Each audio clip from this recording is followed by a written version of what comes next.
and final update of the Leopold body build. This is a body build Hamilcar, Barkas and I started last year, and we have finally finished it. The aim of the build was to compare both dragon and trumpeter versions while we were building them.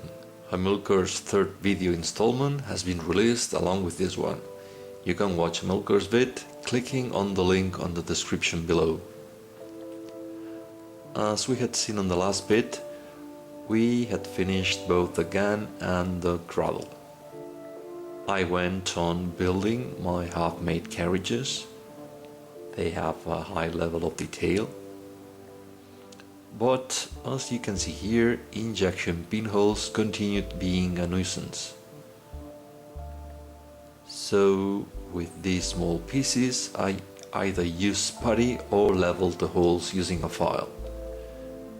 There you have it. If I hadn't dealt with them, they'd look quite conspicuous there. I went all with it, and in spite of all the drawbacks, it ended up looking really well. There is some nice PE additions, and the wooden floors have an optimal wood grain. That's how it looked in the end. A good design, in my opinion, but a bit difficult to pull it out if you want a decent look.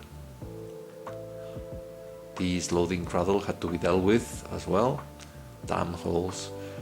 Here you have it. It's attached to a movable arm. And here you can see the detail once placed next to the gun. This panel requires some detail work, but nothing compares to these ladders. They were a pain to assemble, and you have to build a couple of them. It's not the easiest or funniest moment in this build. Holes don't help, and they need to be covered. Nevertheless, after all the tedious work, the ladders look good. That platform includes some netting that you have to cut, but it's easy business and it also looks okay. This is the ammo carriage, and I have to say it was the only element of this build that didn't fit 100%. It has some design issues, but they can be easily overcome with a minimum experience. PE additions always enrich the overall look of the piece. The exhaust come with a flat PE sheet that you have to mold. It was no easy, and I had to use a small hammer and adapt the contour of the sheet on a metallic tube of the same size. Both ends were glued with superglue and the help of a few clamps. That's how both exhausts look on the carriage.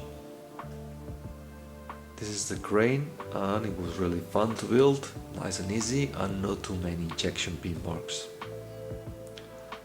I used some glue, clamps and gravity to give it the right sagging angle.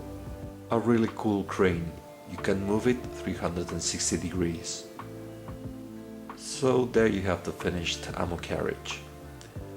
The ammo trailer lacks both the front handles and the upper structure. I will do that in a later stage. Unfortunately, these pieces are not included in the kit. I built a rudimentary base so that I could place the whole kit. The tracks are okay, but the base is a bit wonky. Finally, I added the handrail chains. So this is what it looks like once finished. The general feeling after building Trumpeter's Leopold is that you feel lighter when walking, meaning it's been a long and tough build, but in the end you feel satisfied. The long way has been paved with small pieces that need to be polished or flash, and an infinite amount of holes that need to be refilled or sanded.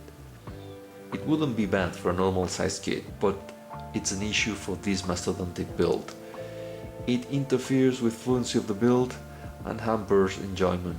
On the other hand, the overall plastic quality and design are excellent, and if you work hard, in the end you'll have an excellent and complete model.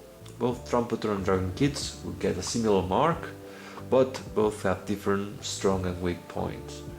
My friend Hamilcar is drawing the conclusion of both kits on his video, and he explains with detail the advantages and disadvantages of both kits. So please check his video for the final conclusion of this body build. So that's it. I hope you like this building series and see you on the next one. Bye.